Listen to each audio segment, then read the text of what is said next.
My name is Eric Skorzynski, and you're listening to episode number 006 of Gut Reactions. As long as there have been horror films, there have been sequels. From the early days of Universal monster team-ups to watching teens get cut to shreds year after year at Crystal Lake, audiences can never seem to get enough of their favorite on-screen bad guys. Today I'll be talking horror franchises, but I'm not embarking on this journey alone. I'm joined by two very special guests, Gabriel Green and James Hamrick, creators and co-hosts of Franchise Fatigue. Franchise Fatigue is a podcast dedicated to looking beyond the cynical narrative surrounding franchises and oversaturation of genre, and instead focuses on examining the franchises on a film-by-film basis for quality and judging them accordingly. Gabe, James, welcome to the show. Thanks for having us on. I think we should actually use that for our iTunes description now. I think that is your iTunes. I pulled it from your sure? website. Yeah. Okay. It sounds good, huh? So maybe. Good job, James. Yeah. No, I was looking for a basic synopsis. I think I got it from the website, or I don't know. I got it from somewhere, and it worked out. So, anyway, welcome, guys. So before we get started, I want to give people kind of a basic introduction of who you are. So can you guys just tell me a little bit about Franchise Fatigue, what inspired you guys to start it, so on and so forth? Well, we had a podcast called Underrated where we talked about films we thought were underrated, and we had you on to talk about the Nightmare on Elm Street remake. But we eventually we started to run out of films, so we decided to. We both really loved franchises, and we like kind of exploring, films from the inception to kind of through the quality to the reaction. So sure, I think it was just a good fit for our taste, and there's plenty of franchises out there to talk about. Yeah, there's definitely. It's never going to stop. So yeah, no, I've really enjoyed listening. I was on, I think the second episode of the Franchise Fatigue, talking about Temple of Doom, which some would consider a horror movie. I know, Gabe, you'd consider one actress in that movie to be truly horrific. So, but yeah, that was a blast talking about. James, do you have anything you want to add regarding the podcast, or? I think you pretty much said it. I think we thought we might get more out of Underrated than we ended up getting. Not that there's no more. I think we even sprinkle an Underrated episode in every now and then. But something I like about franchises is that it's a good way to judge quality because you have other movies to compare it to, like tonally. Sure. And so when you have like 8 movies in one series and one's good and one's bad, you can actually say, well, they're very similar in terms of what they're about. Sure. What did this thing get right? What did this get wrong? And just long running stories are always fun to me. So yeah, I'm having a lot of fun with what we got so far. Yeah, absolutely.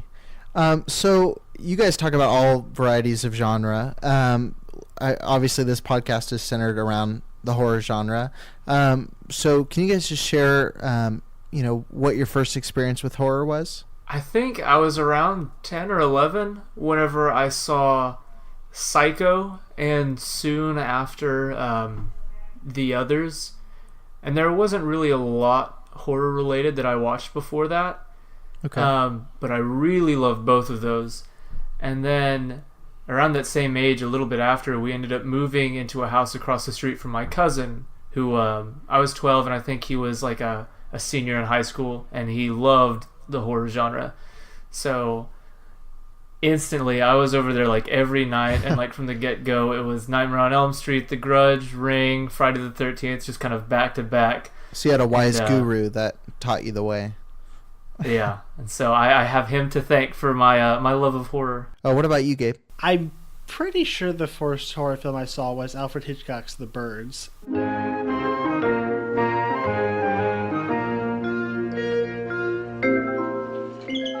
How do you do? My name is Alfred Hitchcock, and I would like to tell you about our good friends, the birds. That's the damnedest thing I ever saw. Birds just don't go around attacking people without no reason. Yes, they attacked the children, attacked them. What's the matter with all the birds?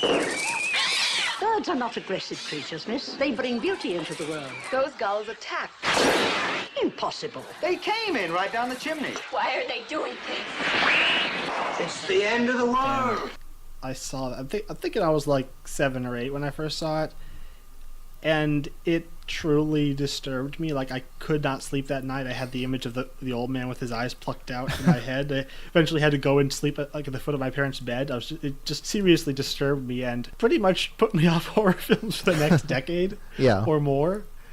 Like, it wasn't until like last year that I actually finally started like, okay, maybe I can do this now. Yeah, it really disturbed me. And left a very lasting impact on me. Do you guys have a particular subgenre that attracts you? Do you zombie movies, haunted house movies, whatever, fill in the blank? What would that be? I think I'm partial to horror comedies. That's what I first started getting into, like with Scream and Evil Dead, and obviously first and foremost because they aren't that scary. But yeah, I think there's a lot of fun to be had mixing, fear and humor, and I think they're one of the genres that mix together, surprisingly well, like action or in comedy. But I think that mix in particular I find just very entertaining, and it works with my very tender sensibilities. So I've had a lot of fun with that genre. I've heard a lot of filmmakers talk about the similarity in horror and comedy in that it's about the build up and the punchline, and the reaction we have to being scared. Immediately after the jump, there's a little bit of laughter, and they're both genres more than anything else about release and about, that ease of tension, whether it's comedic or horror. So seeing the two together in an Evil Dead or a, Black Sheep or a, Shaun of the Dead, it really goes hand in hand. What about you, James? What works for you as a subgenre? Honestly, whenever I was looking through like a list of my favorite, I think I kind of have some favorites in every single subgenre. Like, I love thrillers. Yeah. I think my favorite could arguably be a haunted house, which I guess we'll get to. But there's zombie movies that I love. We've done episodes over horror comedies before, so there's just a lot I love out there. I don't think there's one particular subgenre that just kind of immediately rises above the others. Yeah, I guess I'd be in the same boat. I'm kind of an eclectic horror fan in the sense that there's sometimes I'm really, really in the mood to watch Army of Darkness, and there's sometimes where I'm, really in the mood to watch, something like the Evil Dead remake or, a really dark, disturbing movie.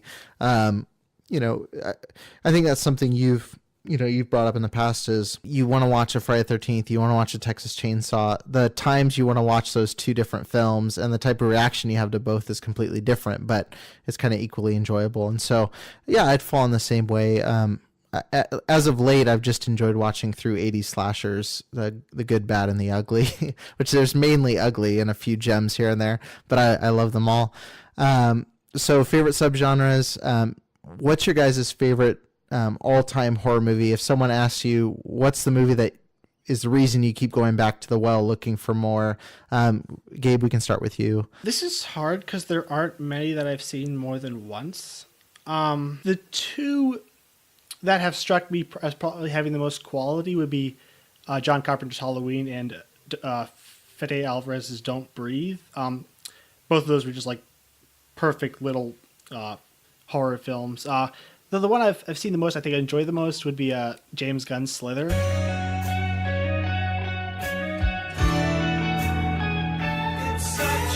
When you marry someone, you promise to love them forever.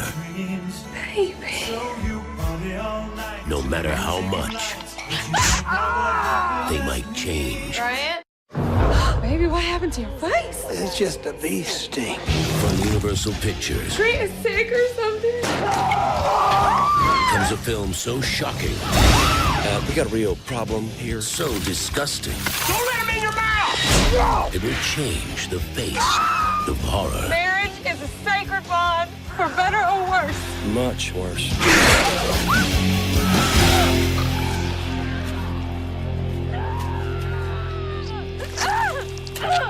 Chick is hardcore.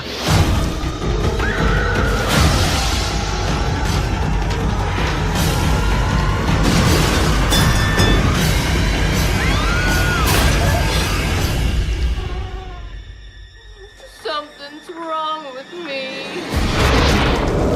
Slither. So, I'm not sure I'm comfortable calling any of those really a favorite, simply because I haven't explored it deeply enough. But yeah, I guess for Slither, I just love James Gunn's sense of humor and the fact that he actually can get truly horrific, but switch on a dime and have this brilliant Nathan Fillion comedy and just Nathan Fillion. Yeah, that's one of those movies where you're like almost covering your eyes, but you're laughing because it's so funny what's going on. I remember the first time I watched Slither, I didn't know what to expect, and a friend was like, "You gotta watch Slither," and I just remember like how grossed out as Michael Rooker's character transforms. It's a truly disgusting but really funny movie. And I didn't know you like Don't Breathe. That was a favorite of mine. I watched that with my wife, and we went to. I was like, "We gotta go see this horror movie. It's going to be really good." And then we're sitting there, and she's like, "This is disgusting. What is this movie?" And I was like, "It's great. This is so good." It's one of the most tense film experiences I've ever had. You just curls you up, and you can't let go for the entire film. Yeah, and I get why Fede Alvarez was picked to do the Evil Dead remake, because I think he shares a lot of the same sensibilities that Raimi has. With the way he moves the camera around, the way he will explore a space. I think the way he uses, in a sense, kind of like how Tarantino did in the end of Kill Bill, he uses bodies and people as pawns in this visual kind of map. And so he's building to, whether the characters are strong is irrelevant, because what he's going to do to them is so strong. And he's one of the few where I can say he's a very good visual storyteller. James, what stands out to you? What's your number one? Yeah, I mean, I think I do have one, because ever since I saw it, it always ends up, try as I might to think of a different one, Insidious always ends up coming out on top for me.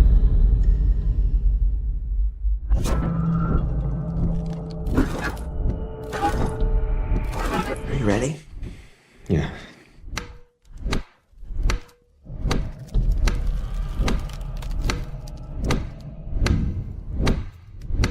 Hey, sweetie. Morning, guys.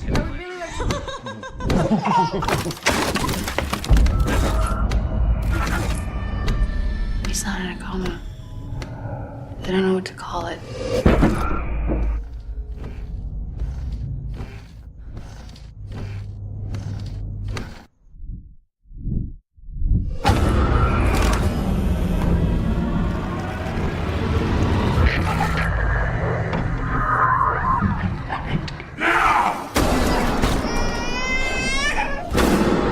I went into Dalton's room.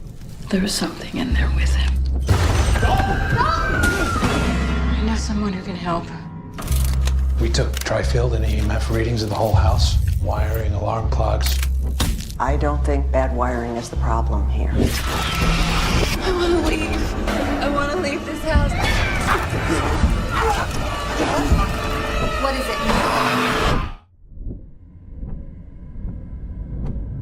It's not the house that's haunted. It's your son.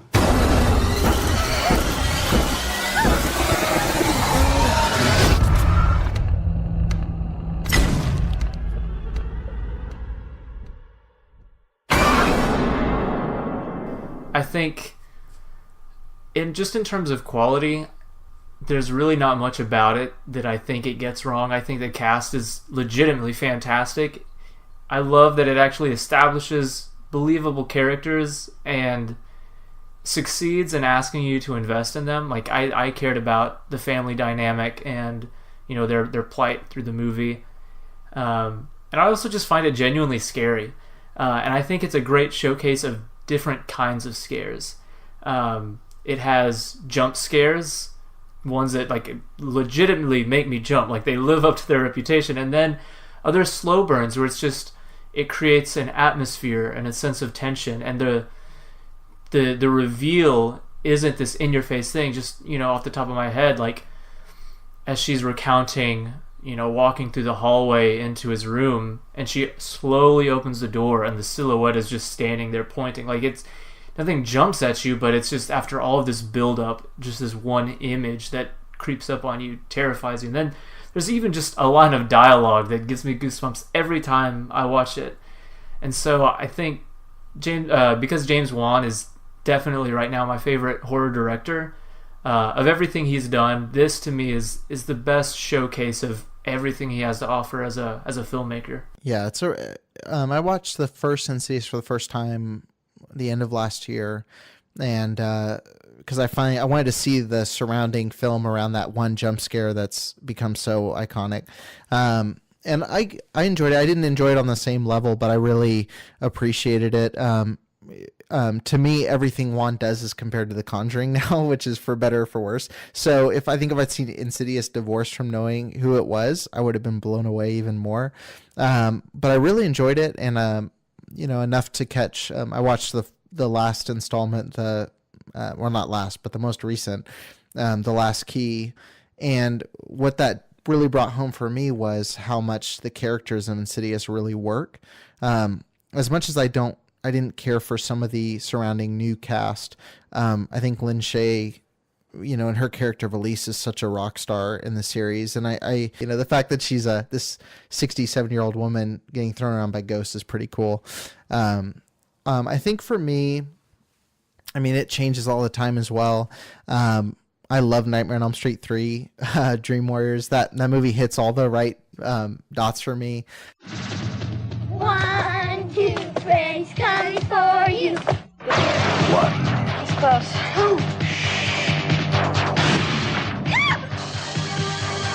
2. He's real, isn't he? Here I come. He's real. 3. Ready or not, Freddy's back. A Nightmare on Elm Street, Part 3. Dream Warriors, rated R. Starts Friday at a theater near you. I think it's the right amount of scary and funny. I think Robert Englund's great. I think what it does the best, and what a lot of movies fail to do, is it gives you a group of people you legitimately care about. I really, you care about every single character in Nightmare on Elm Street 3. If I'm going to be, so that's the one, that's my comfort food of a horror movie. I think we can get into what's most effective necessarily, or what's, scariest, but as far as what I'm going to put on as a warm blanket to end the night, it's going to be Nightmare on Elm Street 3 every night. I want to ask one last question. You guys used to run a podcast entitled Underrated that you brought up already. You guys were championing movies that were missed by people or panned by audiences, but are actually really good. So what do you feel is the most underrated horror film that you've seen, or one that you've watched and loved but no one talks about enough? There's two that always kind of come to mind really quick, for different reasons. The first one would be The Mist.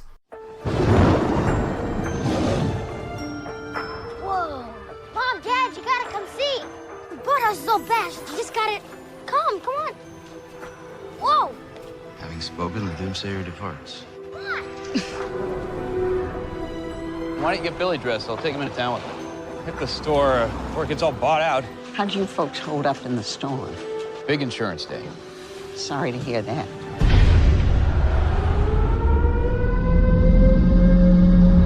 What's going on? It's death.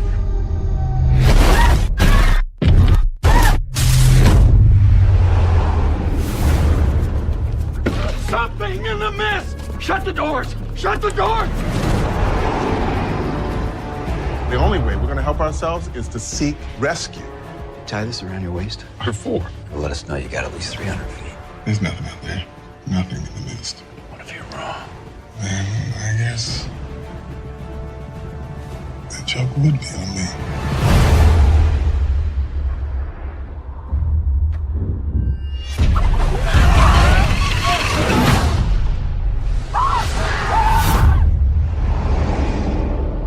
It is time to take sides. Read the good book. It calls for blood. Guys, I hear something.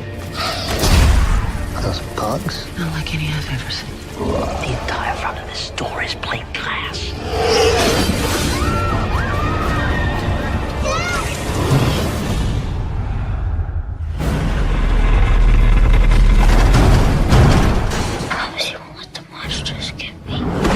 What are you guys messing with up there? I thought that there were other dimensions. They wanted to try and make a window. Well, maybe your window turned out to be a door. who she's gonna sacrifice to make it all better. We want the boy. You try it. Kill him!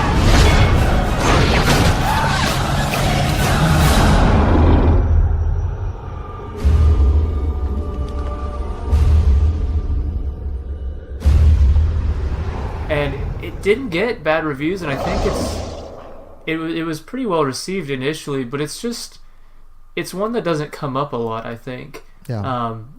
And with the It movie coming out now, and other Stephen King films just being remembered as classics, his Stephen King adaptations are kind of always in the conversation. I feel like there's never a time where a Stephen King movie isn't relevant. And so with conversations surrounding him all the time, I feel like it doesn't get brought up enough. And I think there's a lot of good stuff in it. Really good performances, incredible atmosphere.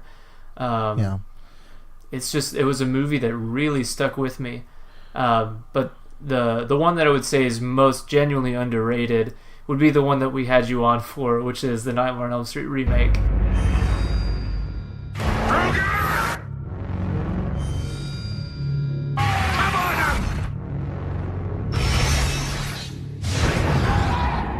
You think you can hurt me?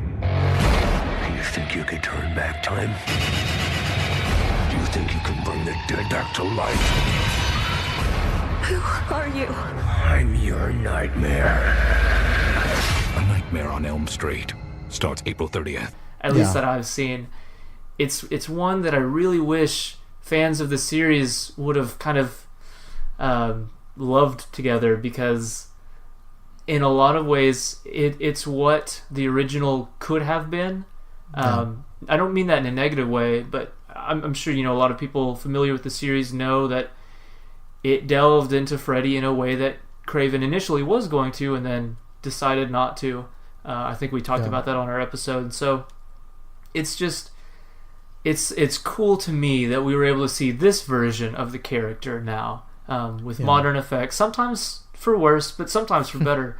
But I just think that as a film, there's just way too much quality in there to say it's bad, and yet people hate it. Yeah, it's such a strange situation, and obviously I'll put a link to that episode in the show notes. But I mean, I just don't understand the issues people had with it, and even cast has come out and said, a lot of them have kind of disowned it, and I think a lot of that's just pressure because fans hated it so much. Because it's a legitimately good movie. I know there were some production troubles and stuff, but when you look at the final project, it really works. I think it's actually my biggest issues with the movie is some of the CGI ruins some moments that could have been really good. I think otherwise you have a movie on par with, I think it surpassed the original in terms of overall quality. That's not something popular to say, but I think it takes the thoughts that were in the first one and gives it much better performances, and much better atmosphere, much better scares, and I think it really works overall. And The Mist as well, I think is severely underrated. I think that's a movie where I think maybe because it's so heavy, that's a movie that sits on you for a couple days after. I think maybe that's why people don't bring it up in their fun top 10 lists. But I agree. I think that's one of, as someone that's watching through as many Stephen King adaptations as he can squeeze in right now, I don't understand how that's not in, top 2 or 3 every time people go through and rate through his movies. So, Gabriel, I'm sure you have something. I'm sure you have a good underrated gem for us. Yeah, just to mention briefly about the Nightmare on Elm Street remake, I think 90% of the hate simply stems from the fact that it exists. Yeah. And people can't forgive that, because that is a deeply disturbing film and is effective on so many levels. Well, I would agree with him on that. That's probably the most underrated one I've seen. But I'll pick another one that we covered on our show, which is Peter Jackson's The Frighteners. There has been a destructive force unleashed on this town such as I have never seen. Oh my God, I don't believe this is not happening! We have got a poltergeist! Okay, well, folks, I can do a clearance, but it's not going to be cheap. Although I do offer a 6-month guarantee. That fellow takes us totally for granted. Hey, Stuart, in or out, huh? Frank Bannister had a remarkable ability. Psychic investigator? To communicate with the dead. You can see spirits? Emanations are normally confined to the cemetery. You cannot push spirits around! Although they do escape. And an uncanny knack. We're gonna scare the living daylights out of your parents. For making a profit off the living. We're supposed to be his business partners. Everyone says that you're a fraud, but I've seen what you can do. Give it up, Frank. Death ain't no way to make a living. But now, some things put the fear of death in the living. What is happening to me? And sent the dead running for their lives. I've seen a figure in a cape. That was the soul collector. When your number's up, that's it. Frank, we got problems. All these murders that have been going on in Fairwater, they're gonna pin them on you. From Universal Pictures and Robert Zemeckis. You're next, pal. And acclaimed director Peter Jackson. We don't stop till the screaming starts, you dig? The Frighteners. It's very similar to, in tone, to like Sam Raimi's The Evil Dead series, or I guess more Army of Darkness than the first one. But it's hard to describe just because of the way he's able to, like, it comes in and it's almost like this nice, jaunty comedy. And then as the film goes, it gets darker and darker and more disturbing till it goes completely full on just like horrifying slasher film towards the end. Oh. And I think the way Jackson is able to incrementally darken the tone is really brilliant. It's one of Michael J. Fox's last starring performances, and the guy is just such a charismatic and likable lead. Yeah. And Peter Jackson, he's a good director, and I think when he's great at comedy, he's great at horror, and combining them together, he just created a very fun experience that I think did everything I wanted to do, both in the horror side and the comedy side. And it's just you see a lot of the kind of the ambition and skill that he put on display in Lord of the Rings later on, but in a much smaller, more focused setting. And it's really a really fun film, I think. So we're going to have a pretty in-depth discussion about horror franchises, and I'm sure we have a lot to talk about. But before we do that, I want to talk about what we've been watching, listening to, reading in the horror genre. So I can start, or if one of you guys has something or a list you want to go through really quick, we can knock these out. In the horror space, I've actually been watching through the Friday the 13th series in preparation for this, and I finished it. I finished it up. This isn't a series I have a lot of fondness for. I think 3. I enjoy 3, and maybe 1 or 2 are watchable, and the rest I absolutely loathe. This movie is just more leftover recycled garbage from the last 4 times around. It uses the same basic old formula, the formula I call the dead teenager formula, where there are a lot of living teenagers at the beginning of the movie, and by the end of the movie, all of the teenagers are dead. They are apparently all being killed by Jason, the guy in the hockey mask, who has been slicing and dicing teenagers with a machete for 5 movies now. And the formula is always the same.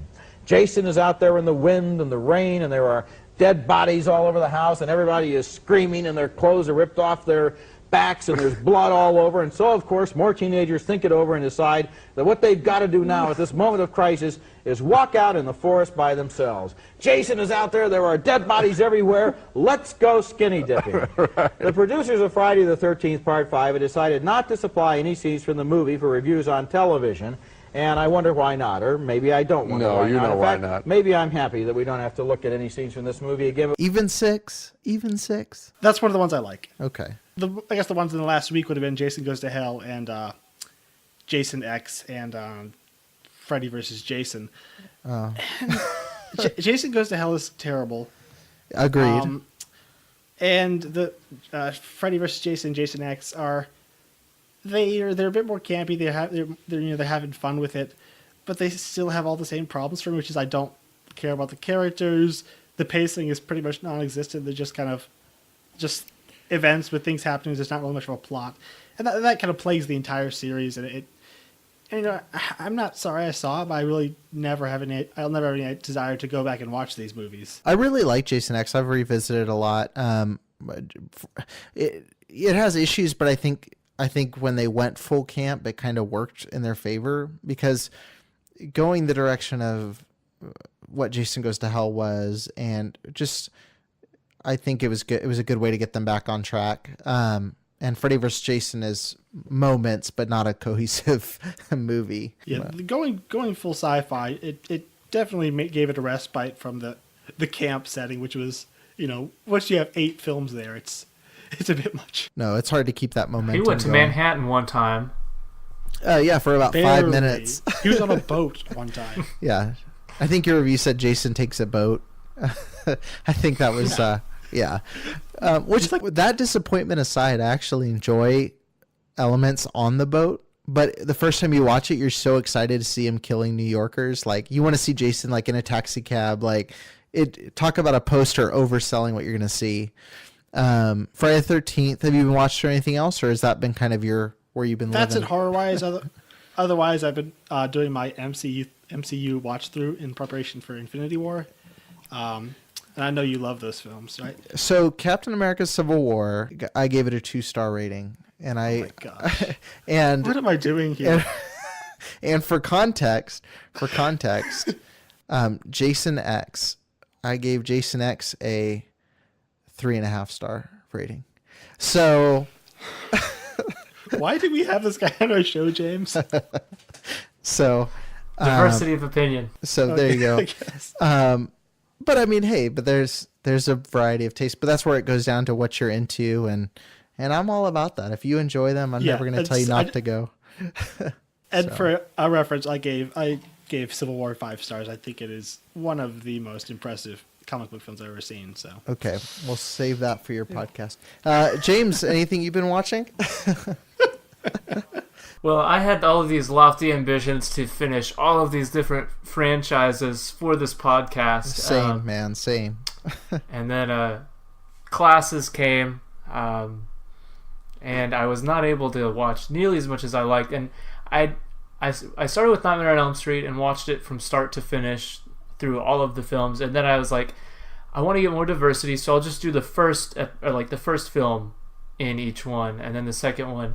And so pretty much what happened is I saw the first installment of a lot of franchises, and then the second, and like a couple, and was never really able to continue with others. But for what I saw, so like I said, I saw all of the Nightmare on Elm Street movies. Which, man, what a weird franchise. It's going to become more relevant as we get to different topics on this episode, but there's a lot to be said for individual movies there. Yeah. And then I watched Friday the 13th 1 and 2. I don't think 1 is very good, but I still like it a lot. Yeah. I think the first 20 minutes, I say this every time the movie gets brought up now, but I think the first 20 minutes are legitimately strong. And then after that, they kind of decide that we're a movie about killing people. And it's just like Gabe said, there's not really a sense of pacing. It's just, in this scene, this person dies. Yeah. In this scene, this person dies. Until we get to the end, and then like the entire plot is dumped out in a monologue. But I mean, even for what it is, there's a very strong sense of charm to it, which is a weird word to use about a movie that's just a series of murders. But it's just a really fun watch. And then I watched part 2 pretty much immediately afterwards, and part 2 is part 1. But not as fun to me.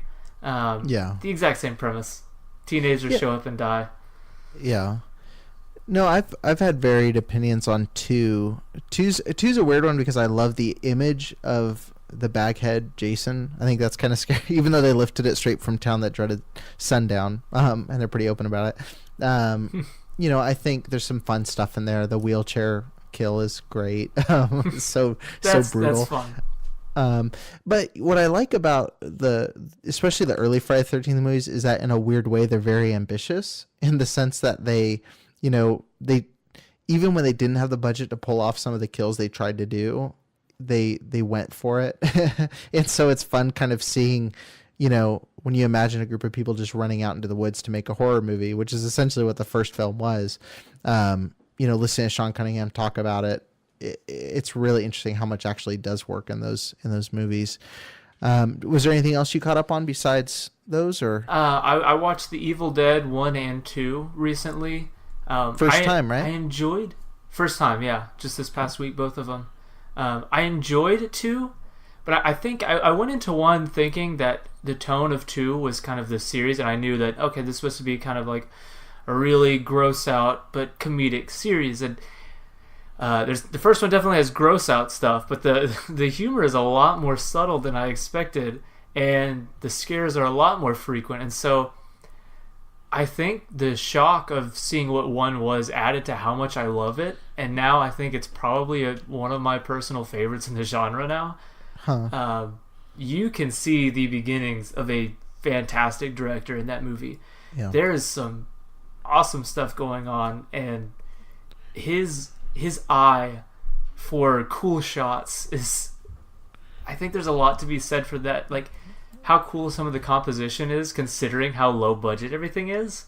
And just different ideas, like I love getting out of the car to go look at the bridge, and like it's this slanted walk they have to do, and so it looks like they're slowly turning as they walk towards the camera with the car headlights, and then as he catches her when she's running back, and the entire frame is just complete darkness except for the V shape that the car headlights make, and they're just both on their knees, and the way he moves the camera in the cabin is like, once Cheryl first gets possessed, which I do think Cheryl's possession is the creepiest demonic possession in any movie I've seen, but once she does, like, moving up in the rafters and distorting the sound as we pass each individual board, and like clanging the clock every time it moves. There's just so many weird things he does, but it makes that movie so effective, and I was surprised at how legitimately scared it had me sometimes, and so that was a great surprise. And I enjoyed 2, but not as much as 1. There was just something about 1 that really, really worked for me. That's funny, because that's what the I know when Aaron White, the host of Feel and Film, when he watched Evil Dead for the first time, after a lot of my pushing and begging for him to check it out, he went in with the same kind of preconceived idea of what it was from the pop culture icon we know of Bruce Campbell, and saying, wow, that first movie is really unsettling, and then he went into the second movie, which has the tone, and he was like, oh, I kind of wanted to see more of the scary, and they're all good, and I think depending on your personal taste, you'll appreciate one more, or what you saw first, I think you'll go in kind of with a different expectation. But yeah, they're all good movies in what they try to be. It just, I think it falls on the viewer as what you wanna see and what world you like being in. So you're sick that you like the first one, but I'm right there with you. So it really, I was surprised at how much I enjoyed it. And then just the last one to mention real quick, because this is one that I watched specifically because of you, was Texas Chainsaw Massacre. Beautiful. And man, honestly, of all of the movies I watched, that's probably the best one. I can't really think of anything bad to say, because everything negative would be really a positive considering the genre, where I'm just thinking I felt disturbed to my very core when it ended, and I was like, well, yeah. I guess that's what he wanted. But there is just some imagery and isolated scenes in that really stick with me, and as for what its intention is, it's one of the most effective horror movies I've ever seen. Yeah. Yeah. And I can pretty confidently say I don't think I will ever watch that movie. Oh, but you should. I've heard too much. No, it's one of those things where, like you said, it's effective in the sense of I listened to one podcast, and I think it's Howard Kane that does Pure Cinema and Shockwaves, but he talks about that's the greatest horror movie ever made in the sense of actual pure horror. I think Texas Chainsaw is because it doesn't feel like it was made by human hands. It just feels like this it doesn't feel like something someone scripted. It doesn't feel like something someone came up with. It just feels like a documentary, and it feels legitimately frightening. That's not a recommendation. I love introducing that movie to people. The fact that movie just the last half of the movie is screaming and chainsaw noises, but it feels very dynamic, and it feels like there's a lot of advancement in the story. Is pretty impressive. And it says a lot about, again, going back to directors in their first projects, that's Tobe Hooper's kind of jump into filmmaking is pretty impressive, because you start out of the gate with the greatest horror film ever made, So what was there anything? Oh, sorry, go ahead. I was just say, it's weird, like you mentioned it. It doesn't feel like someone had an idea, like, oh, what if this happened? It's so weird to watch a movie. I know there is a message, and there, like looking up stuff about the movie, but for me personally, it almost feels like I'm watching a movie devoid of any sort of worldview. It's like, here's people, here's something, like they stumbled onto something horrific. Here's how the events played out. It doesn't sound like it doesn't feel like there's an agenda or I don't know. It, like you said, it feels visually like a documentary, but it doesn't even feel like a documentary in one way, because most documentaries absolutely have an agenda or some sort of message. But this, like I said, it just feels like we caught people on a road trip who had the most unfortunate stop of their lives, and we saw events play out. This is how they played out. It just feels so matter of fact that it's like, it doesn't feel like it's relishing its grotesqueness. It's raw. Horror. It's like, this is what happened. End of story. Watch it. Just a weird experience, but incredibly effective. Well, and the fact that it's pretty much completely bloodless, aside from, a few drops on the wall, that you don't even see splatter. They're just resting there, but when you walk out of that movie, you feel like you've seen the most violent, the most aggressively violent thing you've ever seen. It's like Psycho. People were convinced they saw the knife penetrate her skin, but you don't see it. Yeah. And Texas Chainsaw, you don't see anybody get chainsawed. You don't see, you see, you just see the most weird shots that really bring it home for you. So Gabe, watch, report back. We look forward to hearing your thoughts on it. Never. Yeah. Well, I'll rip through mine pretty quick. I watched, in preparation for this, I rewatched Texas Chainsaw, which we've talked about that. I watched Leatherface again. I can't stand that movie. I've talked about that on previous episodes. Leatherface, the 2017 Texas Chainsaw. Yeah, it is what it is. I rewatched. This was for the Psycho episode, but I watched Psycho 4. Great addition. I watched when I really started gearing up for this episode. I was like, I kind of wanted to catch, like you, I had grand ambitions of watching through every series ever made, and somehow I was going to do that in 2-3 weeks. But I watched. I caught up on Halloween. I watched Halloween Resurrection, which is comes right after H2O, which I actually really like. H2O. I think it's somewhat underrated. I think it gives a pretty satisfying. As messy as some of the movie gets, I think the ending with Jamie Lee Curtis's character gives a lot of good closure to the story we're introduced to in part 2. Is that her first one back after the original? Yeah, there's Halloween 2, and then there's H2O. But yeah, so I think where she's teaching at the school and her son's there. But I think the end of that's really good. Halloween Resurrection promptly undoes everything that worked about the first movie and kind of throws it out the window. The opening of the movie is legitimately scary, I think, but then it turns into a generic early 2000s slasher where, the internet's a novelty and, you have to throw in Busta Rhymes and Tyra Banks, and it's terrible. Let's see. I rewatched the original Halloween. I'm kind of with you, James. I think it's I think it's a very good movie. I think it's watching it with the context of it being the first of its kind. I respect it and appreciate it, and it's the granddaddy of slashers. But I think there is some legitimate pacing issues with it. I think it falls into some areas where some things don't work the way I think they should, but I understand how they did work when the movie first came out. But we've seen the slasher movie happen so many times. It's kind of removed the fangs of what I think would have been effective if Halloween was the first jump into that world.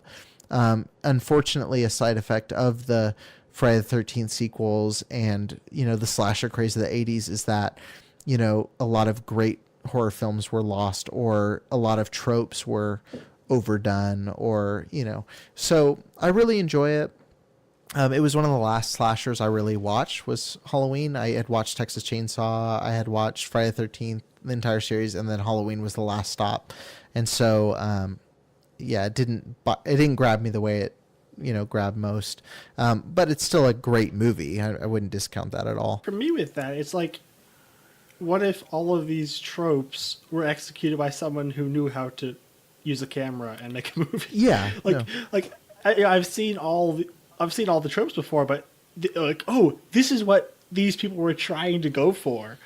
That's how it felt for me. Yeah, and watching Carpenter, there's never a wasted moment. I mean, he's a really strong director. But even in his filmography, there's things Carpenter's done before and after Halloween that I think he did stronger, where he did some of the same themes. For me, I love The Thing. I think The Thing is really strong. I love Christine.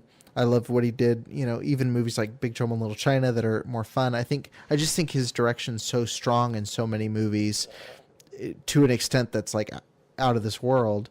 To me, Halloween's never been his masterwork. I think it's a masterwork in the slasher genre, but I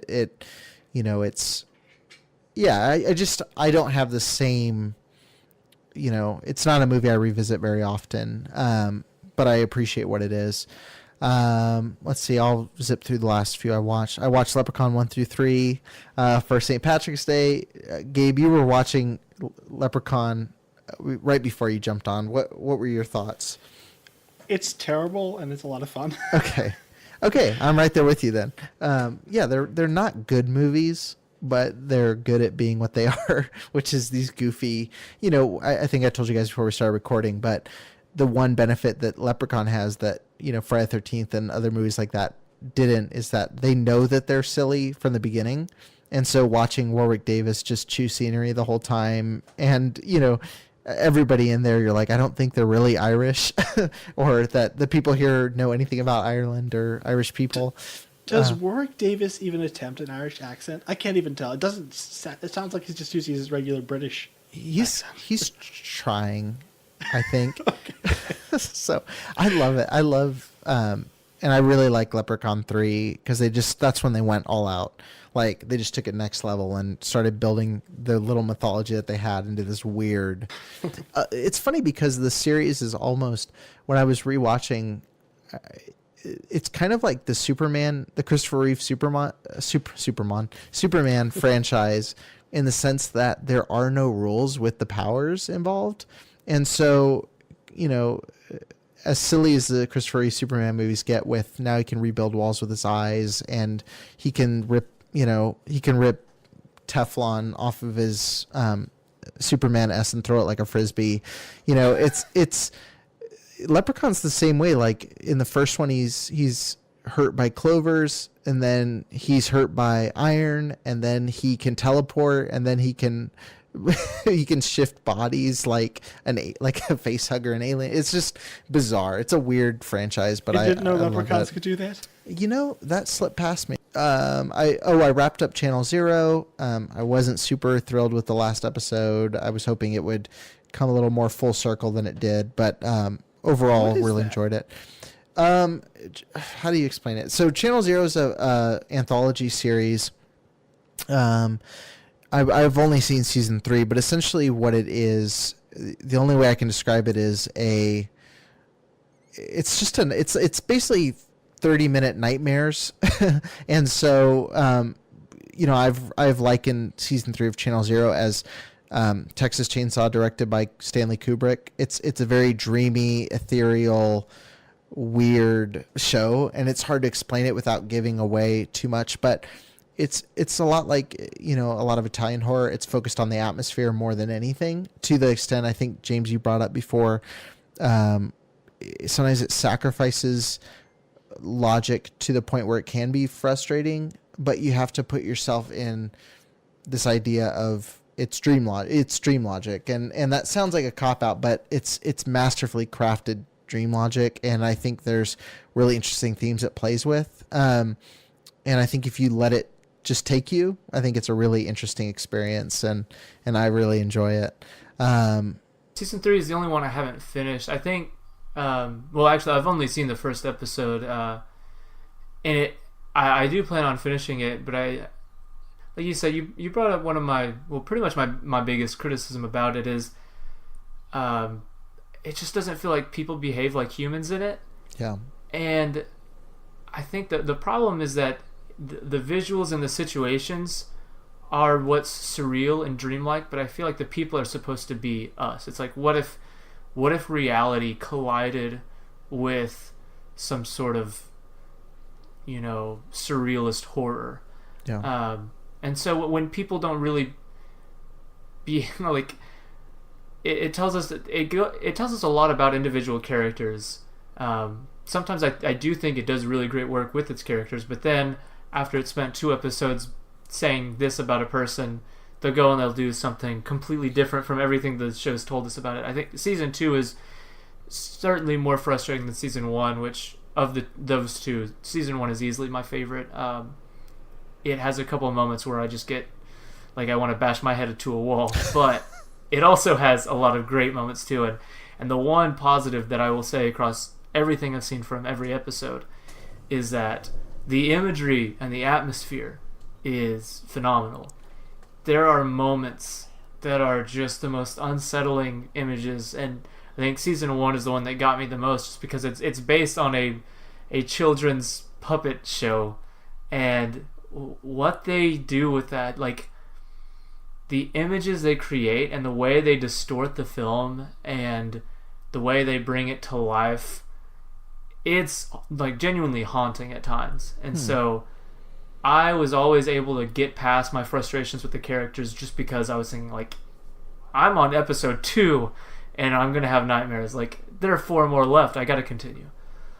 Yeah, I'd be curious to hear your thoughts wrapping it up, because I think what they really do with I can't remember her name, but the main lead, I think her journey is really interesting. I'd be curious to hear what your thoughts are wrapping it up. Let's see, what else did I catch up? I've just been watching a lot of Stephen King. The Stephen King episode just made me feel like I needed to watch the rest. So I watched Pet Sematary. I thought the second half of that movie is really solid. The first half is a lot of build up. It's one of those 2 movies where the first half is like all build up, but the second half really pays off. Most horror movies that don't work or that do a lot of build up in the beginning don't really pay off the way they should. And the last hour of Pet Sematary is legitimately scary. Zelda is horrifying. Yeah, Zelda's scary. Now that I'm a parent, like the stuff with their kid is scary. I mean, it really works and is effective in a lot of ways. Aside from the biggest issue of that movie for me is just the main actor, Dale Midkiff. He's very inconsistent, and he'll give a good performance in one scene and then, like, I guess, took his medicine and was like just kind of tired during his other scenes, because he's really, really slow and rough in some of those opening sequences. I watched Graveyard Shift, which is not worth talking about. Stand By Me, which was really good, but I had the damage of hearing it talked about so much. Watched Music of the Heart, which was Wes Craven's non-horror film that he directed. He bartered with the studio, and they said, we would fund this movie if you'll do Scream 3. And so he said, okay, I'll do Scream 3, but let me do my passion project about Meryl Streep teaching inner city kids how to play violin. And so it's a really interesting movie for him, but it's really, really solid. That explains a lot about the plot of Scream 3. I haven't seen Scream 3, but from what I hear, that's accurate. So it was. Wes Craven did a couple projects that were purely for the ability to finance other stuff. Like The Hills Have Eyes 2 was completely so he could get funding to finish paying off Nightmare on Elm Street. So there's a lot of interesting movies like that in his filmography. And then I wrapped up King, and then I'll kind of close out my viewing since we've spent my normal podcast length talking about what we've been watching. I watched the Shining miniseries directed by Mick Garris, the 1997 series, really solid.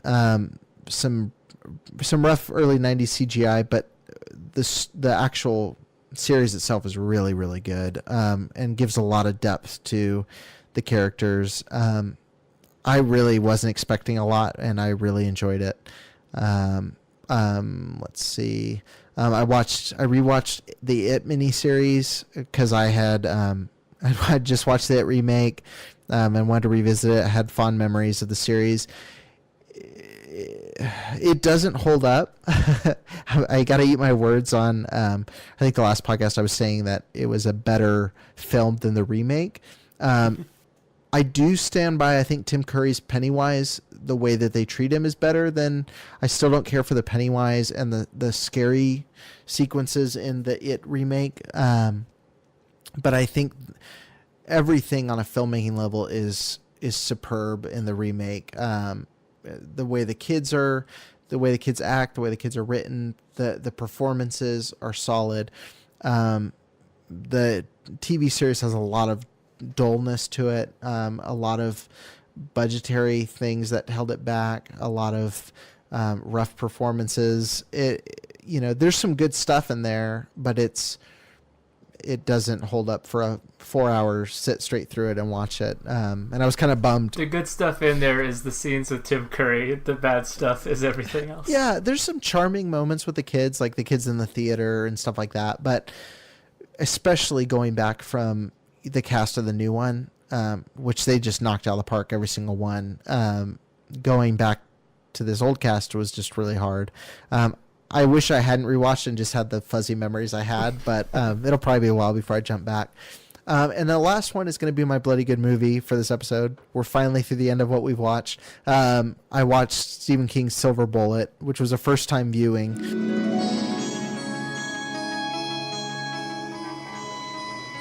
It began in May, and every month after that, whenever the moon was full, it happened again.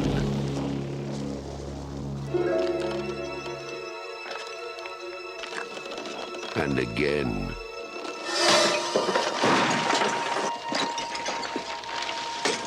What was that? It's over there. Point that at me. Nobody knew who or what was responsible. Come on. They only knew it had to be stopped.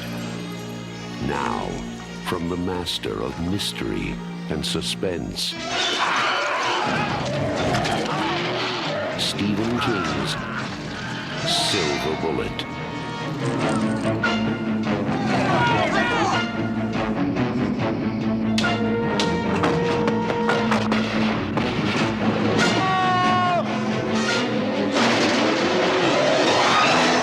Silver Bullet, the last glimmering hope.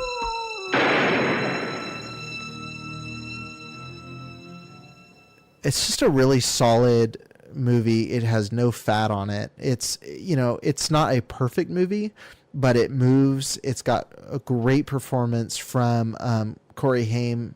Gary Busey's really lovable in it. He's still in his stage where he was like fun and not just creepy.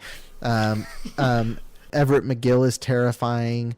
You have Terry O'Quinn from Lost in this. Like it's just a really fun, just really solid movie. And it's really well directed. Some of the effects are not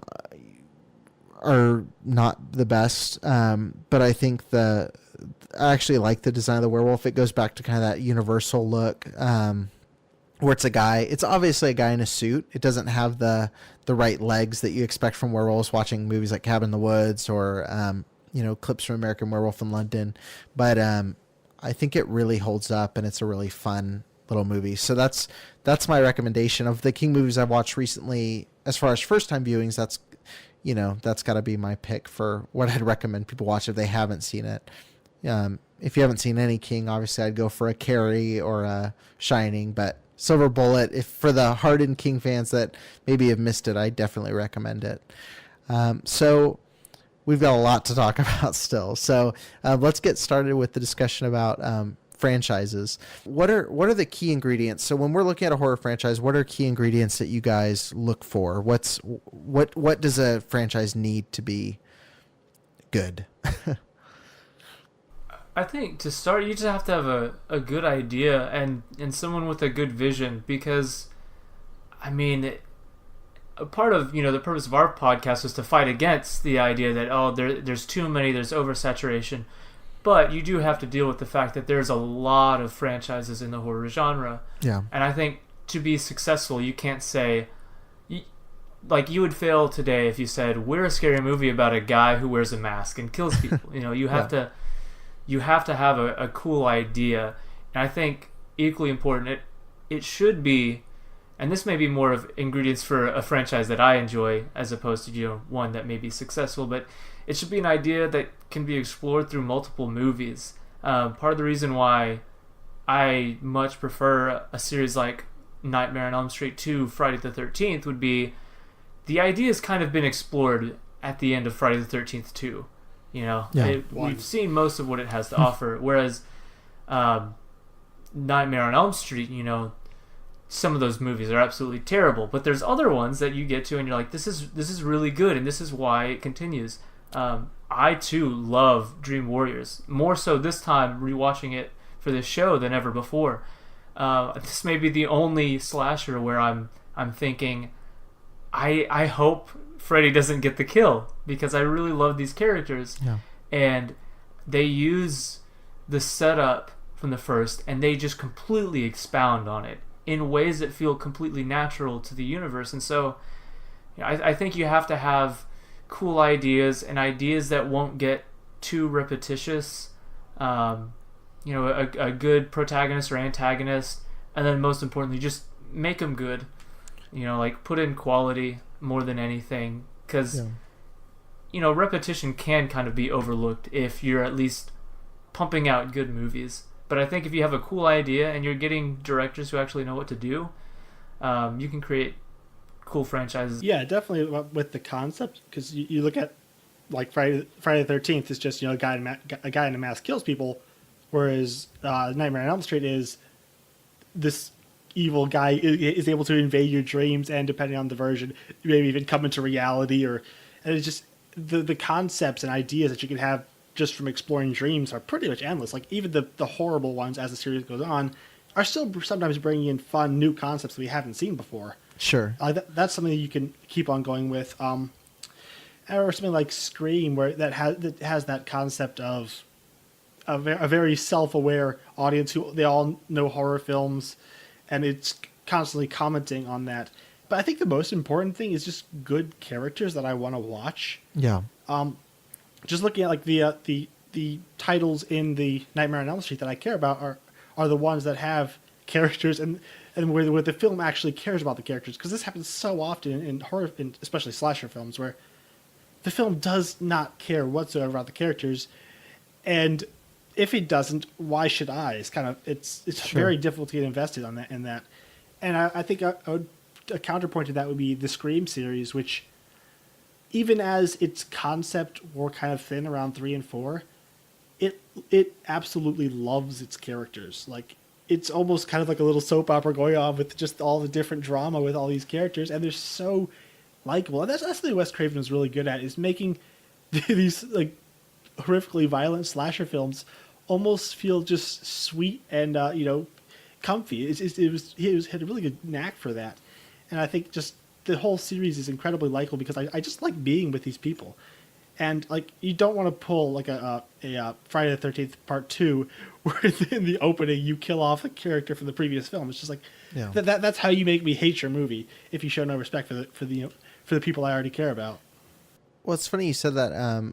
I was listening to an interview with John Landis, who did, Blues Brothers and American Werewolf in London and, a lot of classic films. And he said, I don't think there's horror movies or action. He said there's subtly disguised dramas. And so it's interesting you said about Scream is that, it's something where you could take out, this is what I liked about the new It. You could take out the scary element and have a good movie. You know what I mean? It is a great coming of age movie first, and then it's a horror movie second. Obviously, it takes the Pennywise represents the catalyst for a lot of the changes that happen, but you have characters that you care about first, as opposed to, I think the other type of horror film that you describe, which would be Friday the 13th, is it's a spectacle film where you're focused on what effect are we going to see. That's something that was common in the 80s is you're going to see, okay, Tom Savini did the effects on this. It's going to be crazy. Like what kill are they going to do this time? I enjoy both, but I think what you both said is that it depends on what horror films work for you as far as what elements you're looking for. I posed the question on Facebook to a couple groups. Johnny Zuko from Shockwaves said he gave 4 things. He said consistency, which I agree. They got to be consistently good at least. He said your villain needs to be menacing and completely evil. Number 3, the audience has to sympathize with the group of people that are being killed. We have to care about them. And then 4, this goes against what you just said. For a sequel, the survivor from the first needs to die in the first 20 minutes. Boo. I disagree, too. I think it can work. It says in the sequel to establish danger and creating real fear that no one is really safe and that anything goes. Yeah, I would disagree on that point. A survivor. I think it works. I think Nightmare on Elm Street actually did this well in the later series where they would take characters in the 4th, bring them back together, and then, take out 1 or 2 to say Freddy's back,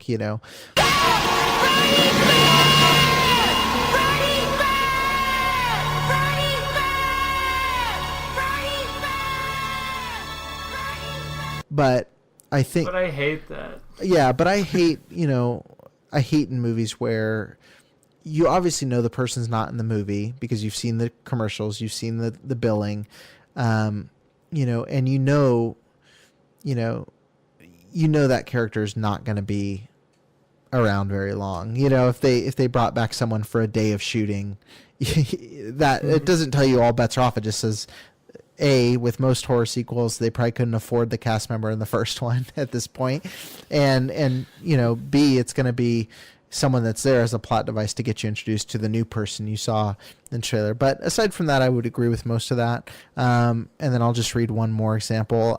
Someone in the post-Tenebris horror group said, I'm not sure if I'm someone to be giving advice on which horror franchises are good, since I enjoy most of them, including apparently unpopular ones like Leprechaun, right there with you. Some that I think are universally considered good franchises, other than the obvious ones like Friday, Nightmare, Halloween, would be Subspecies, Psycho, and Reanimator. Good franchises typically stick with some continuity and similar themes, but also change it up a bit. A good example would be Scream. The sequels built onto the first by commenting on sequels and trilogies, etc. For me, I think more than anything else, it's about being able to build on what you established. So, I don't know, I'm eating my words when I say, because I love Friday the 13th, but the best Friday the 13th films are ones that take the existing concept and do something radically different. So my favorites would be 3, 6, and 7. 6 and 7 being the most. You have 6, which really understood that it's a fun universal monster movie.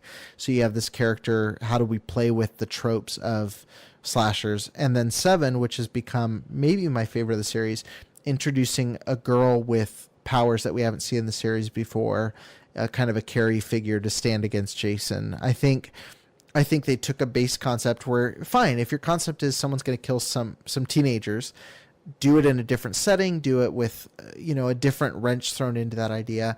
And then of course you have a Jason X where that's a refreshing, when you're watching through them chronologically, Jason X even though it's not an Oscar film, it's a refreshing take on the series. And so same with Nightmare, as even the bad Nightmare movies, like you said, introduce a different type of dream. They introduce a different, a kill or a different layout. And I think that's what a series needs to really go forward, is just a development. Yeah, but you got to be really careful that you don't break the rules. That's what really annoyed me in several of the Nightmare sequels, is that they establish, how this world works.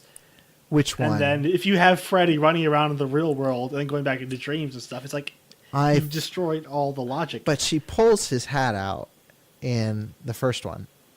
But so it does the follow. the way he gets into the real world is okay. I love Nightmare on Elm Street too. You are all my children now. If you break the reality, it's really frustrating, because there's something like Dream Warriors. It rewards your knowledge and investment, because even though it branches out with things like dream sharing, it still keeps within the rules, and the rules are really important in a horror franchise, because you kind of, if you break the rules, it just makes it such a frustrating experience, I think. Yeah, no, I agree. I think there's a fine line for sure. That's one thing I didn't like about Friday the 13th Part 8. The idea of, okay, Jason's in the end just an evil spirit that just hops from body to body. Like, that's something where they completely diverted the course of what it was. As opposed to where I can give more room to a Nightmare on Elm Street, or something where they introduce an odd, maybe an odd choice, but something that can work if handled correctly. And Nightmare on Elm Street 2, I think, does handle it correctly, but it's really good. It's up there for me. I really like it. Anyway, we'll move on from that. So what's a good franchise that develops, or what's an example of a franchise that develops well? We're talking about, them building on it. What really works? Well, I think obviously A Nightmare on Elm Street. But I think with the Alien series, I mean, not everybody considers this horror, but I think that they did a good job with consistently bringing in new elements. It's obviously not all the films are great, but you had Alien was that really tense, pretty much straight up horror film, and then Aliens, which is James Cameron action film. I haven't seen the second two sequels, but I've seen like Prometheus and Alien Covenant, and those really take the concept and run with it in really crazy new directions that I enjoyed. Not everybody did, but I think that's an example of a series that is taking its concept and developing really well. I think Evil Dead as well. Army of Darkness is pretty much entirely different, but you have that one constant of Bruce Campbell fighting dead things, and it really works. And have either of you seen the TV series Ash vs. the Evil Dead? I've seen the first 2 seasons, and then I'm waiting to watch 3 till I can just buy it and own it. Uh-huh. Yeah, I think that takes the Army of Darkness concept and has so much fun with it. Yeah. And I think those would be examples that I think develop pretty well. Yeah, I think Evil Dead's the most, as far as, obviously there's better films out there, where there's 1 or 2 in a series that are better than certain films in the Evil Dead series. But I think as far as overall consistency and execution, I think the Evil Dead series, the 3 films, the remake, and the show, is such a solid, well-constructed series. Continuity is kind of thrown out the window for some things. Some of that's due to rights. Some of that's just because that's not the point of these movies. The point is watching Bruce Campbell for an hour and a half. And so I think it's a really solid, consistent series. I think that's where consistency comes in. Nightmare on Elm Street is a favorite because certain movies in that I think transcend, everything else. But I think when you watch it, it goes on a downward course, starting with 3, or starting with 4 rather, and it picks up again at New Nightmare, it picks up again at the remake, but that consistency is not there, unfortunately. James, do you have any that come to mind? we brought it up before, but I really love Scream. I love all four. Even 3, which people, aren't too keen on, I still found a lot to enjoy, even if it's just Patrick Warburton. I like Patrick Warburton. But I think... Do what? I like Patrick Warburton. What are you talking about? Yeah, I mean, I love him. That's probably why so much of that movie works for me. But I think, with the question being franchises that developed well, I think Scream kind of lends itself to that. Because the first one is a commentary on horror movies. The second one is about sequels. And then the third one, they're like, oh, we're dealing with a full franchise killer now. Yeah. And then you've got that long period of inaction, and then you get 4, and it's like, oh, this is the new generation dealing with, like, they all 4 have something that separates them from the other, and like just by concept alone have a way of being fresh and new and fun. And I was so surprised with how much I loved 4, considering the difference in time. But getting the cast back, building on the ideas, like playing on the tropes of the slashers of the 80s, while also commenting on rules of modern horror and how we subvert old tropes and things like that. So that's a series that I think developed really, really well. I think, obviously, like you said, Nightmare on Elm Street goes on a downward spiral at a point, but I do think some of them still, while being bad movies, bring in cool ideas, except for Freddy's Dead: The Final Nightmare, which I honestly think is probably my least favorite movie of all time. Yeah, it's up there. With second one after I love no, Dream Child is fun. I love the character of Freddy, and that movie just treats him as a joke. But at least before that, there are cool ideas, and then obviously New Nightmare is just a really awesome idea. I haven't seen Insidious 4, but I think 2 was a really cool way to continue the story. The way it completely incorporated, even like fully incorporating specific scenes in its story. And then 3 was a cool way to go back in time and see who these people were beforehand. Not as good as Wands 2, but still pretty fun. Haven't seen 4, like I said. Yeah. And then the last one I guess I would bring up, and I know this one's kind of, I guess, divisive. There's a lot of people who love it, a lot of people who hate it, would be Paranormal Activity. I haven't seen the last 2. I think the Ghost Dimension and the Marked ones, but I kind of know their basic concepts. And something that I like about that series is the second one just kind of continued it in a fairly predictable way, but still like incorporated like new members of the family, and you get to see a bigger picture. 3 was my favorite of the 3 that I've seen, just going back and seeing how it started. I think there's some really cool and effective scares in it. But then knowing that in the Marked ones, they dropped the number and they just kind of looked at the effects of it beyond this focused point. And then they kind of bring things to a supernatural head in the Ghost Dimension. I think they found cool and clever ways to try to not be stale, despite the fact that that subgenre, I think, at that time was becoming a bit stale. Sure. Okay, well, the Scream sequels and Paranormal Activity are on my watch list. I've watched Paranormal Activity. I just have to watch the sequels. Yeah, I'm gonna throw in. I've talked about a couple series, but I'm gonna throw in Wreck as well. The Spanish found footage series. I think each movie builds really well naturally. On the first, genuinely scary, and I think, even a lot of people dislike the fourth, but I think it builds on mythology really well in a creative way, and it has, much like Evil Dead, has the through line of a character that you're really concerned about and passionate about. Are there, just really quickly, we may have already covered this, but are there any instances where you feel a sequel surpassed its predecessor, where an immediate sequel that came out, or where you look at that and you look at the original film and say, well, this is miles ahead of what was? Oh, I know y'all would disagree with this, but I preferred Evil Dead 2 to the first Evil Dead, and Army of Darkness as well. I guess the fact that the first one's just a straight horror film, the others are horror comedies, is kind of a negative for me. Yeah. I just find the two sequels a lot more enjoyable. Obviously, Dream Warriors.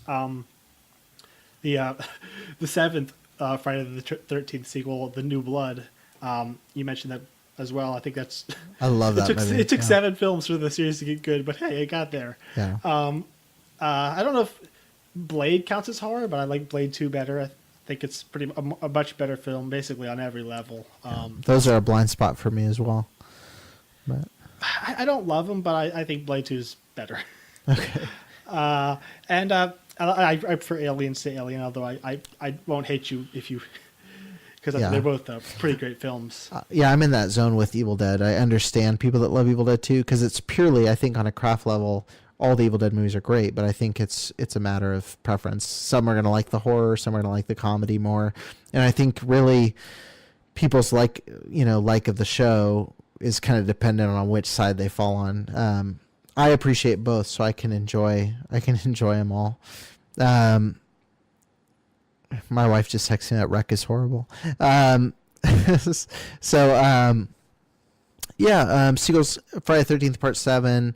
Nightmare on Elm Street, Dream Warriors, and New Nightmare. I think New Nightmare is a Wes Craven coming back as a more seasoned director and just attacking the ideas of the first one full throttle and just going crazy with it. I think it's really good.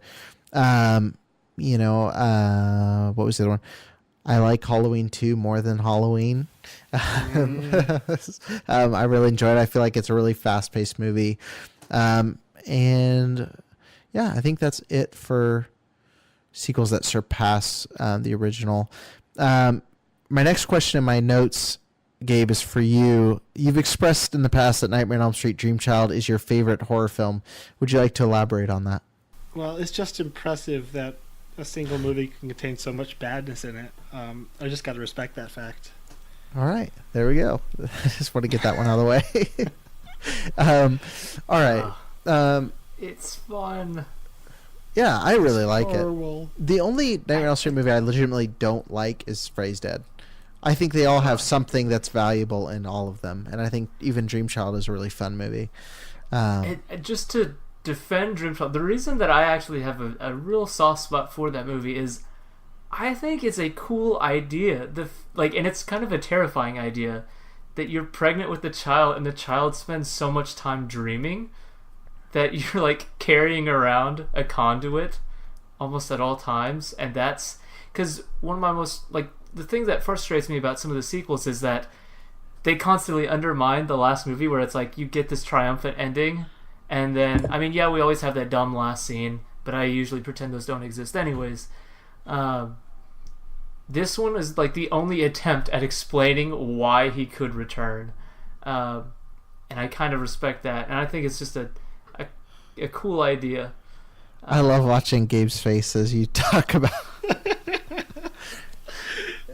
So bad. No, it's good.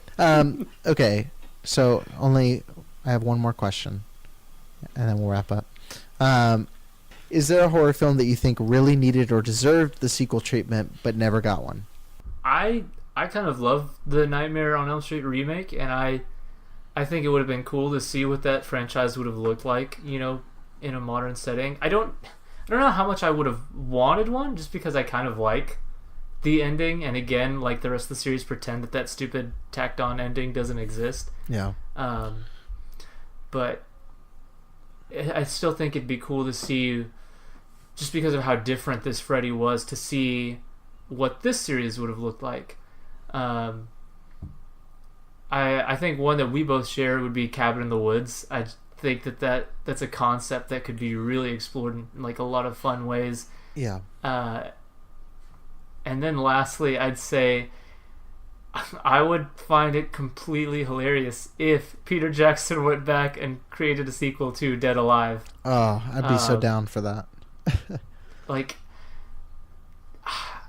Honestly, I think the potential is there for like almost an Evil Dead style, like a reputation for that if he continued it, just because of how similar they are and how talented we know these two directors are. And to me, with him being having the prestigious work of like Lord of the Rings, and I even love The Hobbit and King Kong, But to have these movies in his past and then revisit that for a sequel, I would be over the moon. Yeah, I think it would be great. I almost wonder why he hasn't, because I know Sam Raimi went back to his horror roots with Drag Me to Hell, which I quite enjoy as well. Well, didn't that bomb, though? It didn't do... I think it had more of a second life. I don't think it did well initially, but I'm not sure about that. But I mean, it's a good movie, and it was a good return. I'm curious why Jackson hasn't gone back to that. It probably won't make foundation. $1 billion. Yeah. I don't know if it's a business thing or what. But I'd be curious to see him go back to a horror movie now with the skill he has at this point. And if he could keep the budget, maybe just $1 million or something. Yeah, I would really have to be inventive again. Yeah, I'd be nervous that if he had a Hobbit style budget, we'd get a. I know you guys like the Hobbit, but I think the issues that movie has come from the bloat of I can do anything. Oh, yeah, definitely. I think to a lesser extent, I think he went the route of a George Lucas, where, props to them developing new technology, but I think when you see them restricted. You can even see that in the Lord of the Rings franchise. The first film had the smallest budget, and I think Fellowship of the Ring is the strongest. And I think as he got more and more money to create these CGI spectacle shots, even in good movies, like Return of the King is a great movie. I think there's a few things that would have been more effective had he not been able to, go as big as he did. You didn't need less trunk surfing? Yeah, I didn't need that. It's cool when you're a kid, but then you watch it. I needed it, and I have it in my life. It is. And I'm glad that it's in my life. It is really cool. Like Return of the King is in my life because it's the best movie of all time. All right. No, they're all great movies, but Yeah. I just think when he's working, the smaller he works. I think Dead Alive is a really trim, solid movie. I put a couple down.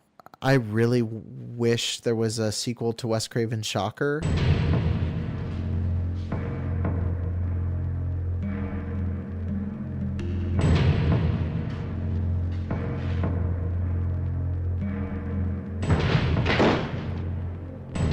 We are here today to bear witness to the execution of Horace Pinker, whose unspeakable atrocities have horrified the people of this great state.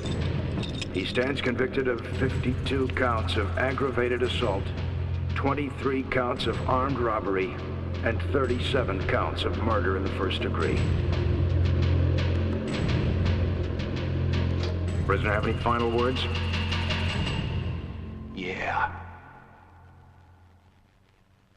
No more Mr. Nice Guy. I don't think he's dead. Contact. He's among you. Now, Wes Craven brings you his greatest creation. No more! Shocker. I know that was his next attempt at a franchise, and he went into it wanting to create a franchise. I think there's so much he could have done with the character of Horace Pinker. It's just a really fun movie, and I would have loved to see another, Wes Craven helmed kind of Nightmare on Elm Street style movie. I really enjoy it. I'd love to see a Shocker, and I know that was echoed by someone else when I asked the question. Anyone have any thoughts on franchises?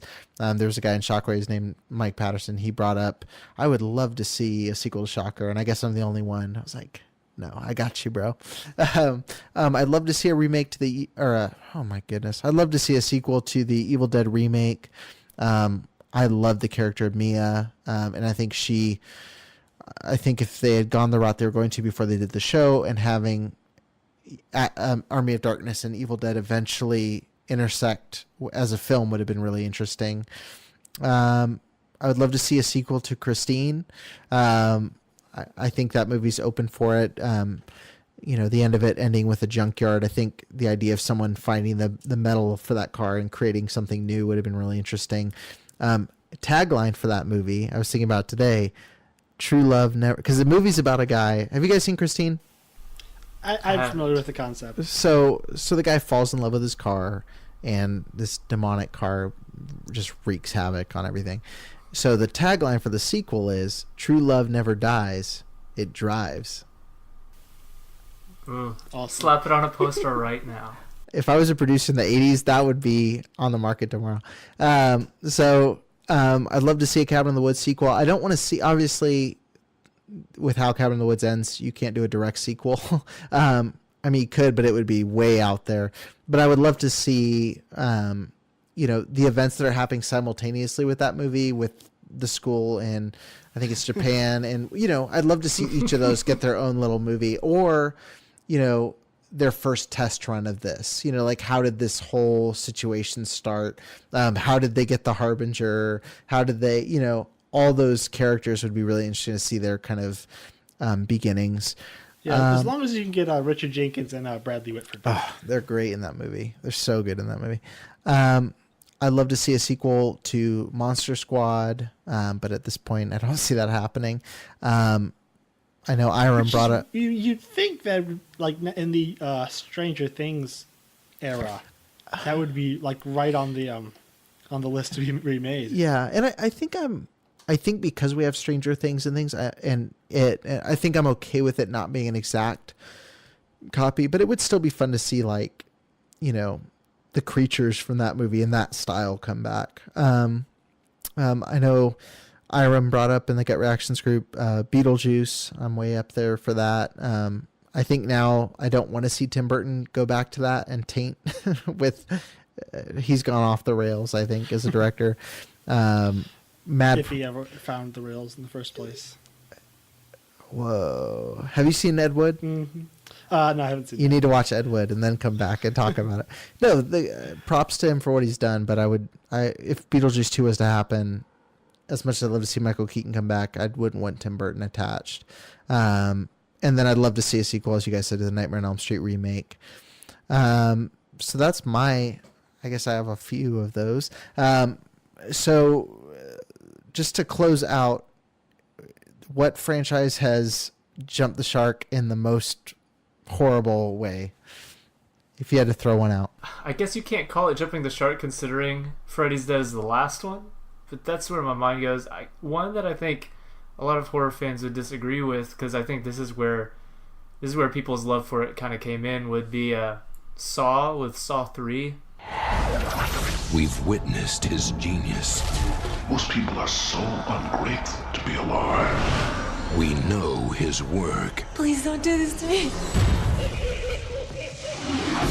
You can't leave me here! Watch his legend grow. Saw 3. Suffering. You haven't seen anything yet.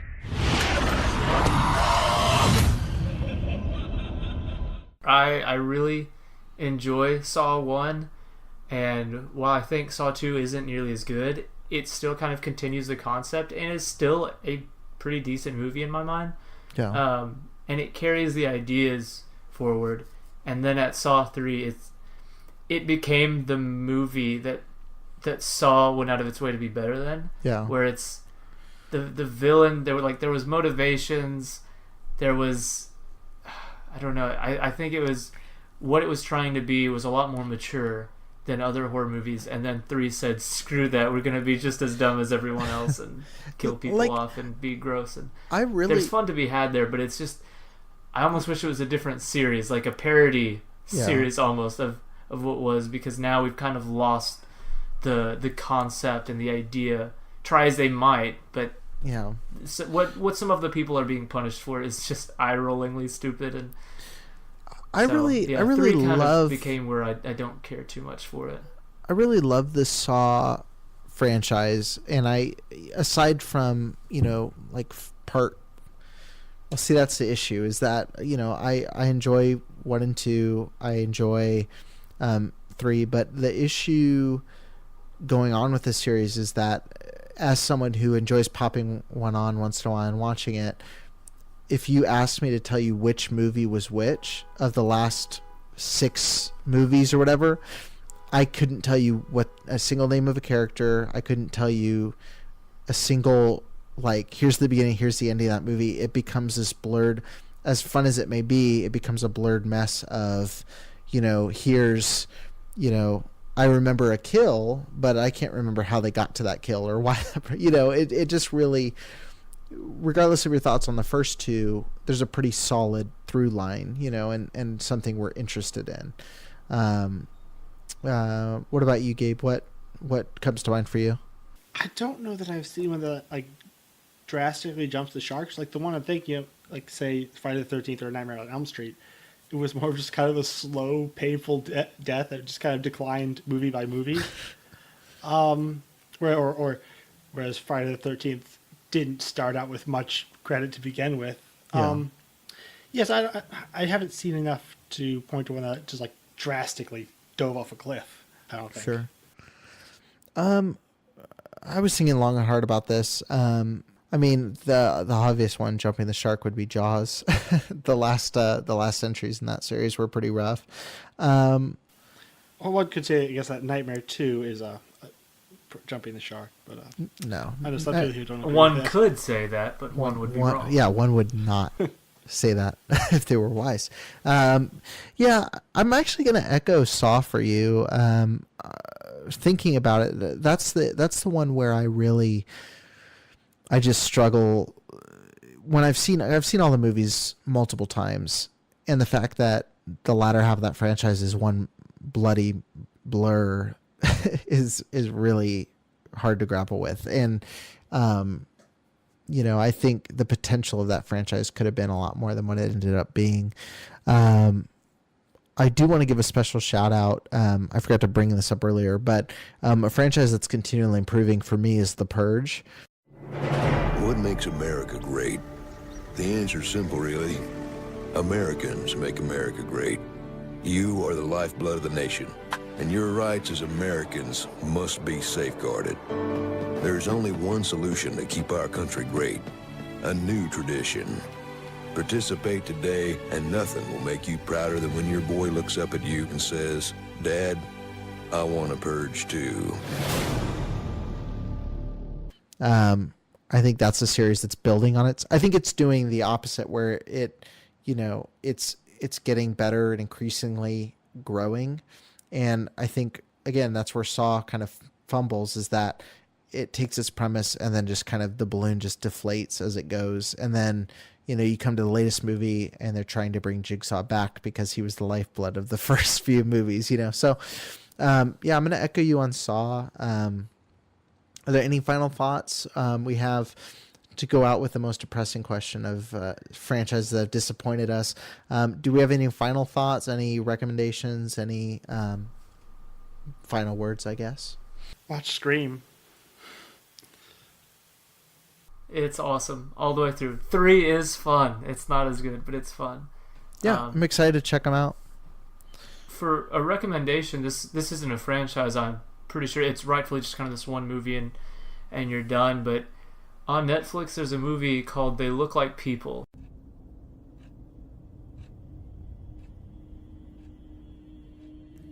You are a mountain. You are 100 miles high. All that your enemies place in your way: betrayal, lies, poison. You devour and become stronger. You are invincible. Those that try to hurt you will turn silent and will bow down. But what can people do to hurt a mountain?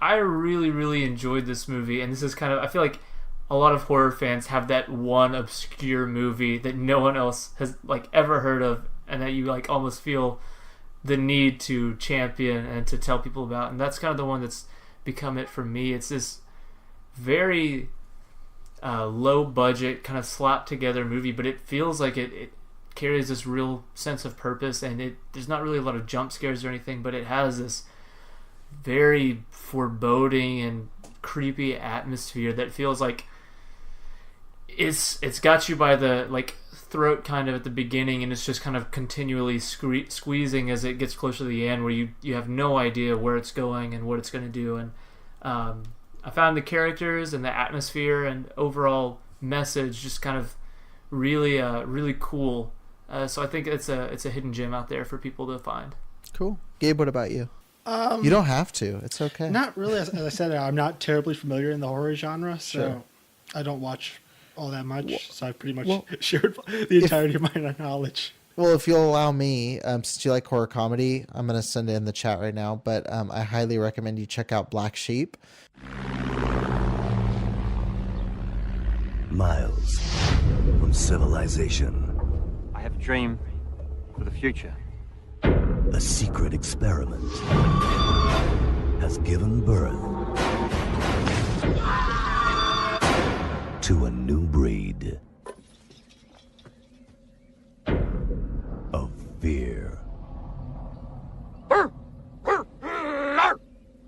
Bloody animals. Oh, my lord! There's something wrong with the sheep. They attacked us. Oh, nonsense.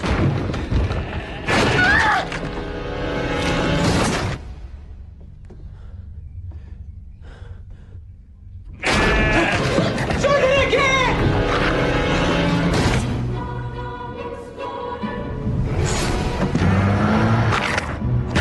What the hell's he doing?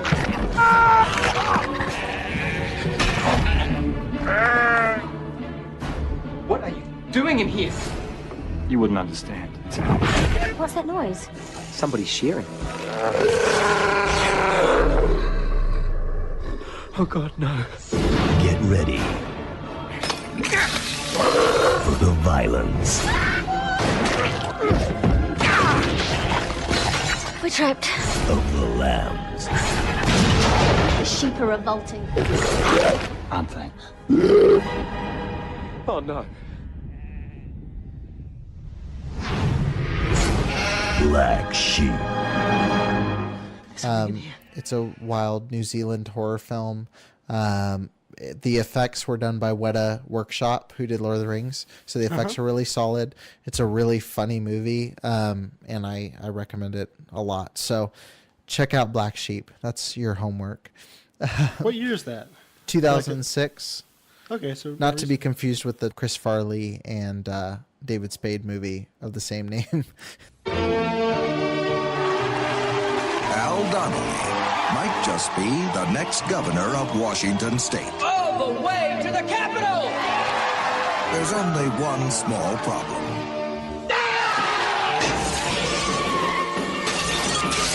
His brother, Mike.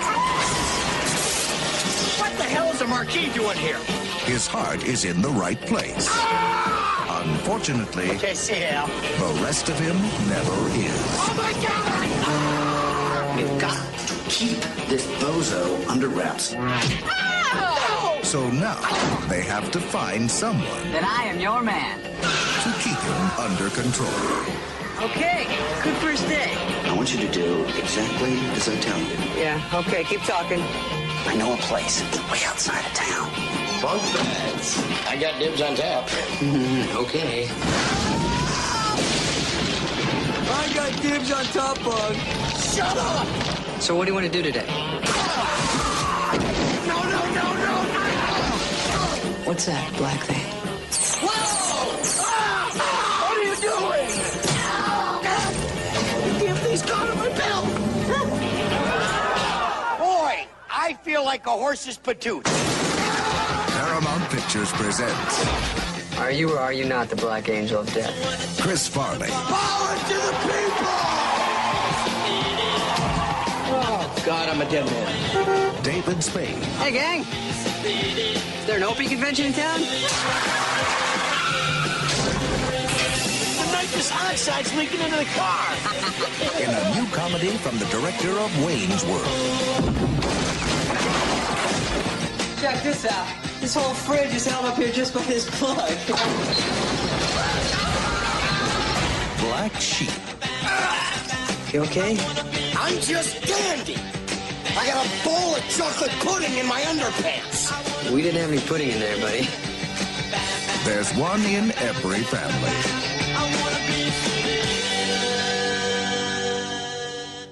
So yeah, that would be my recommendation for you. And then just to close out, I want to give people the opportunity to be able to connect with you, your podcast, and get to know you guys a little bit better. What's the best way to find you guys on social, and how can people listen to your show?